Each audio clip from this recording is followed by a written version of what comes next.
Hi student, जैसा कि आपने थंबनेल में देखा ही होगा, आज हम बात करने वाले हैं एमएस वर्ड का व्यू मेनू। तो जो लोग हमारे चैनल को सब्सक्राइब नहीं किए हैं, चैनल को सब्सक्राइब कर लें, वीडियो को लाइक करें। चलिए वीडियो में हम लोग आगे बढ़ते हैं। हम लोग आ चुके हैं कंप्यूटर के मेन स्क्रीन पे। एमएस वर्ड को ओपन करते हैं। एमएस वर्ड में व्यू टैब के बारे में आज हम लोग पढ़ेंगे। तो व्यू टैब में फर्स्ट ग्रुप दिया हुआ है व्यूज। व्यूज ग्रुप में फर्स्ट ऑप्शन है read mode, print layout, web layout, outline, draft. इन सब का क्या प्रयोग होता है, कैसे प्रयोग होता है, चलिए आज हम लोग उसी पे बात करने वाले हैं। तो सबसे पहले हम क्या करते हैं, एक अपने फाइल को किसी ओपन कर लेते हैं। चलिए फाइल सेव करके रखे थे व्यू टैब के नाम से, उसको हम ओपन कर लेते हैं। इसमें आते हैं, फर्स्ट ऑप्शन दिया हुआ है रीड मोड। रीड मोड का मतलब होता है कि हम केवल इस डॉक्यूमेंट को पढ़ सकते हैं, इसमें कोई सुधार नहीं कर सकते। इसको हम जैसे क्लिक करेंगे, इसको केवल हम पढ़ सकते हैं यहाँ से, ना कि कोई सुधार करें।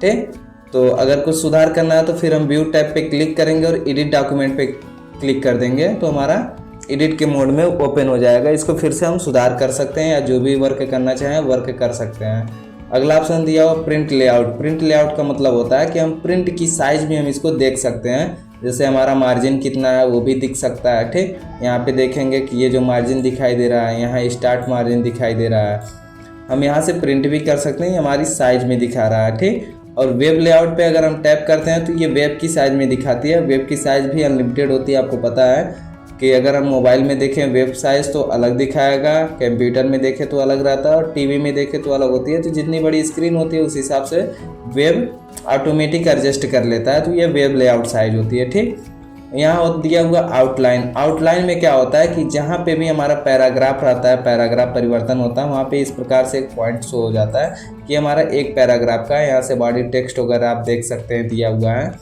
ठीक, जो भी दिया हुआ है, यहाँ शो टेक्स्ट फॉर्मेटिंग दिया हुआ है, टेक्स्ट की फॉर्मेटिंग वगैरह सारे शो होता है। यहाँ से शो डॉक्यूमेंट पे क्लिक कर देते हैं तो यहाँ से क्रिएट वगैरह करने के लिए मिल जाता है, कोई हैंडलिंग वगैरह डालने के लिए।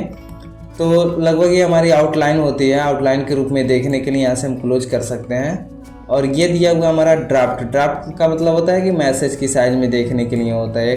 ठीक, तो इस प्रकार की एक साइज हम देख सकते हैं। तो इसका प्रयोग केवल व केवल डॉक्यूमेंट्स को हमारे देखने के लिए होता है, ना कि इस पर हम कोई वर्क करते हैं। ठीक, अगला ग्रुप हमें मिल रहा शो का। इसमें क्या कर सकते हैं हम कि शो और हाइड करने से संबंधित वर्क को कर सकते हैं। अगर कुछ चीज़ें हमारी हिडन है तो हम शो कर सकते हैं, और कुछ चीज़ें शो है तो उसे हम हिडन कर सकते हैं। जैसे हमारा यहाँ पे रूलर बार दिया हुआ है, इस रूलर बार को हम अगर हम हाइड करना चाहते हैं तो यहाँ से देखिए रूलर पे टिक लगा हुआ है, इससे हमारे क्या होता है, रूलर शो हो जाती है। ठीक, अगर यहाँ से हम अनटिक कर देते हैं तो रूलर हमारी हाइड हो जाती है। ठीक, यहीं से वापस भी आती है, यहीं से हाइड भी होती है। अगर ग्रिड लाइन की आवश्यकता पड़ रही है, इस पर ग्रिड लाइन जैसे ग्राफ पेपर की तरह होता है, अगर उस प्रकार की आवश्यकता पड़ रही है तो हम ग्रिड लाइन को यहाँ से इनेबल भी कर सकते हैं और वहीं से डिसेबल भी कर सकते हैं। नेविगेशन पेन का मतलब होता है कि हम यहाँ से हेडिंग के रूप में देख सकते हैं, पेजेस के रूप में देख सकते हैं। रिजल्ट का मतलब अगर कोई चीज़ सर्च किए हैं तो यहाँ पे रिजल्ट दिखाता है। जैसे मान लीजिए यहाँ पे ए टाइप करते हैं तो ये यहाँ से पूरा सेलेक्ट होकर के दिखा रहा है, और यहाँ पे रिजल्ट में शो होता है कि ए कहाँ कहाँ पे लिखा गया है। ठीक, तो ये रिजल्ट शो होता है और यहाँ पेज वाइज शो हो जाता है, और यहाँ हेडिंग अगर कोई हम डाले हैं तो ये हेडिंग स्पेशल शो करेगा। ठीक, तो ये हमारा शो करने की चीज़ है नेविगेशन पेन के माध्यम से। और यहाँ अगला ग्रुप दिया हुआ है जूम ग्रुप। जूम ग्रुप का मतलब होता है कि यहाँ से हम पेज को जूम भी कर सकते हैं, जैसे 200% जूम चाहिए तो हम 200% जूम कर सकते हैं। यदि पेज विड्थ में चाहिए, टेक्स्ट भी विड्थ में चाहिए तो उसके अनुसार भी हम कर सकते हैं। 75% जूम चाहिए तो 75% जूम कर सकते हैं। ठीक, और ये अगला दिया हुआ 100% मतलब परफेक्ट साइज में अगर आप जूम करना चाहते हैं तो आप यहाँ 100% पे क्लिक कर देंगे, आपका परफेक्ट साइज में जूम हो जाएगा। ठीक, उसके बाद दिया हुआ है अगला option one page, multiple page, page width. One page का मतलब होता है इस पर जब आप क्लिक करेंगे तो यहाँ पे केवल एक पेज शो होगा, और मल्टीपल पेज पे क्लिक कर देते हैं तो जितने पेज आपके पास रहेंगे वो सारे पेजेस शो हो जाएंगे। जैसे मान लीजिए कुछ टेक्स्ट, इस टेक्स्ट को हम कॉपी करके पेस्ट कर देते हैं, 2-3 पेज में हो जाए, तो आप देख सकते हैं कि यहाँ पे जितने भी पेजेस हैं सारे पेजेस शो हो रहे हैं। ठीक, तो ये वन पेज में है, केवल आपको एक पेज दिखेगा, और ये मल्टीपल पेज है, जितने पेज हैं आपको इस प्रकार से दिख जाएगा। और पेज विड्थ कर देते हैं तो पेज चौड़े में दिखाई देगा, सिर्फ सिंगल पेज। ठीक ना, और 100% कर देते हैं तो परफेक्ट साइज में शो होने लगेगा। ठीक, ये होता है। फिर उसके बाद दिया हुआ हमारा विंडोज ग्रुप। विंडोज ग्रुप में क्या होता है, विंडोज ग्रुप में हम केवल विंडो पे वर्क कर सकते हैं। जैसे हमारा यहाँ पे सिर्फ एक विंडोज ओपन हुआ है व्यू टैब का, आप देख सकते हैं। उसी प्रकार से अगर हम न्यू विंडो पे क्लिक करते हैं तो हमारा एक और विंडो मिल जाता है इसी का, जो 2 के नाम से हो जाता है। जैसे ये टैब फर्स्ट है, ये टैब सेकंड हो गया, ठीक।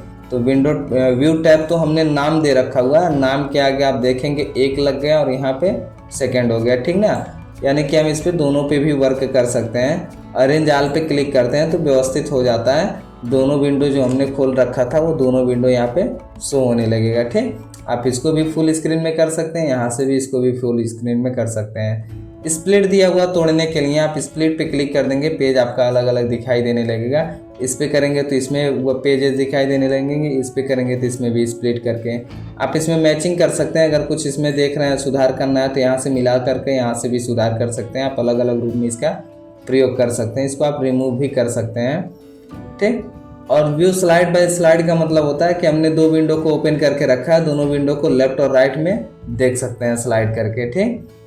तो यहाँ से इसकी भी प्रयोग हो जाती है। सिंक्रोनाइज स्क्रॉलिंग का मतलब होता है कि अगर हमने दोनों विंडो पे वर्क किया है तो यहाँ से सिंक्रोनाइज भी कर सकते हैं। और रीसेट विंडो पोजीशन का मतलब होता है कि अगर हमारी पोजीशन फिर से चेंज हो गई है तो हम यहाँ से रीसेट भी कर सकते हैं। स्विच विंडो का मतलब यहाँ से विंडो बदल सकते हैं, जैसे हमारा पहला खुला हुआ है और अगर हम सेकंड वाला खोलना चाहते हैं तो इस पर क्लिक करेंगे, हमारा सेकंड वाला यहाँ पे मिल जाएगा। इसको भी हम यहाँ से फुल स्क्रीन में कर सकते हैं, ठीक। अगला ऑप्शन दिया हुआ मैक्रोज। सबसे इम्पोर्टेंट एमएस वर्ड का सबसे इम्पोर्टेंट पार्ट है मैक्रोज। अगर आप मैक्रोज को नहीं समझे हैं तो फिर जान लीजिए एमएस वर्ड में बहुत से काम को आपका नुकसान हो सकता है। तो मैक्रोज में देखिए क्या होता है कि सबसे पहले हम एक नया पेज ले लेते हैं, जैसे जिस पेज पे कोई भी वर्क न किया गया हो, ठीक। तो हम यहाँ से नया एमएस वर्ड को ओपन करते हैं, एक नए पेज को, और यहाँ सिंपल से आते हैं व्यू मेनू में मैक्रोज पे क्लिक करते हैं और यहाँ पे रिकॉर्ड मैक्रो पे क्लिक करते हैं। यहाँ पे आप देखेंगे स्पेशल मैक्रोज नेम दे दिया, मैक्रोज 2 नाम करके। अगर आप अपना कोई नया नाम देना चाहते हैं तो यहाँ से आप नया नाम भी दे सकते हैं। जैसे हम मान लीजिए चेक नाम से एक नया नाम दे दिए चेक, और इसको हम यहाँ पे ओपन करते हैं, ठीक। ओके कर देते हैं। यहाँ से मैक्रोज हमारा ओपन हो गया। अब एक चीज़ देखिए कि मैक्रोज में क्या करता है कि आपके पेज को ये रिकॉर्ड करता है, क्योंकि हमने यहाँ पे रिकॉर्ड पे टिक लगाया और यहाँ पे आप देखेंगे रिकॉर्डिंग स्टार्ट हो गया है। यहाँ से हम पुश भी कर सकते हैं रिकॉर्डिंग को, ठीक। तो हम सबसे पहले यहाँ पे कुछ लिखते हैं, जैसे उदाहरण में हम लिख दिए Ram is a good boy, ठीक। राम एक अच्छा लड़का है, आप लोग भी मानते हैं राम एक अच्छा लड़का है, हम भी मान लेते हैं, ठीक। तो यहाँ पे हमने कुछ लिख दिया। कुछ और भी टाइप हम कर देते हैं ऐसे नॉर्मल टाइप करने के बाद सपोज दैट हम यहाँ पे कुछ और भी टाइप कर सकते हैं, जैसे मोहन लिख दिए, फिर यहाँ सोहन लिख दिए, ठीक। यहाँ राम लिख दिए, ठीक। प्रिया लिख दिए, पूनम लिख दिए, मनीष लिख दिए, सचिन लिख दिए। ऐसे बहुत सी चीज़ों को लिख दिए। और जो भी आपको लिखना है, जो भी वर्क करना है, उस प्रकार से आप टाइप कर सकते हैं। आप अपने मैटर को लिख सकते हैं। हम तो यहाँ उदाहरण के लिए ऐसे कुछ मैटर्स को लिख दिए, ठीक। आप यहाँ पे स्टॉप रिकॉर्डिंग कर दीजिए। और स्टॉप रिकॉर्डिंग करने से पहले आपको पता भी होना चाहिए कि आपके फाइल का नाम, आप रिकॉर्डिंग का आप नाम क्या रखे थे। तो वैसे हम चेक नाम से रखे थे। यहाँ से हम सिंपली क्लोज करते हैं और डू नॉट सेव पे क्लिक करते हैं, ठीक। हमने फाइल को अपने सेव नहीं किया। अब मैं डायरेक्टली एमएस वर्ड को ओपन करता हूँ। एमएस वर्ड का ओपन करने का शॉर्ट नेम विन वर्ड होता है, WINWRD। आप रन कमांड में जा करके टाइप कर सकते हैं। हम व्यू मेनू पे आ गए। व्यू मेनू में देखिए मैक्रोज पे क्लिक करेंगे और यहाँ पे व्यू मैक्रो पे क्लिक करेंगे। व्यू पे क्लिक करने के बाद हमारा देखिए चेक नाम से लिखा हुआ था, चेक पे क्लिक करें और यहाँ रन पे, स्पेशल रन पे क्लिक कर दें। आप जैसे ही रन पे आप क्लिक करेंगे, जो आपने टाइप करके रखा था वो आपको मिल गया, ठीक। तो यही होता है सबसे इम्पोर्टेंट चीज़ मैक्रोज में, कि आप अपने फाइल को अगर सेव नहीं किए हैं और मैक्रोज में वर्क किए हैं तो आप अगर रिकॉर्डिंग रखे हैं तो आपकी रिकॉर्डिंग के दौरान वो चीज़ें आपको मिल सकती है, यदि आपने फाइल को सेव नहीं करके रखा। हाँ, बट कंडीशन एक चीज़ होनी चाहिए कि अपने फाइल को क्लोज करने से पहले रिकॉर्डिंग को क्लोज कर देनी होती है। यदि आप रिकॉर्डिंग को क्लोज नहीं करते हैं और अपने फाइल को क्लोज कर देते हैं तो उस समय रिकॉर्डिंग में भी तो फाइल क्लोज हो रही है। अगर रिकॉर्डिंग में फाइल क्लोज हो जाएगी तो फिर आप दोबारा से उसे पा नहीं सकते हैं। ठीक, वीडियो को अच्छे से देखिएगा शुरू से लास्ट तक, और जिसको नहीं समझ में आ रहेगा कमेंट बॉक्स में ज़रूर कमेंट करेंगे, और उम्मीद करते हैं कि उनके कमेंट का रिप्लाई ज़रूर हम देंगे। Thank you.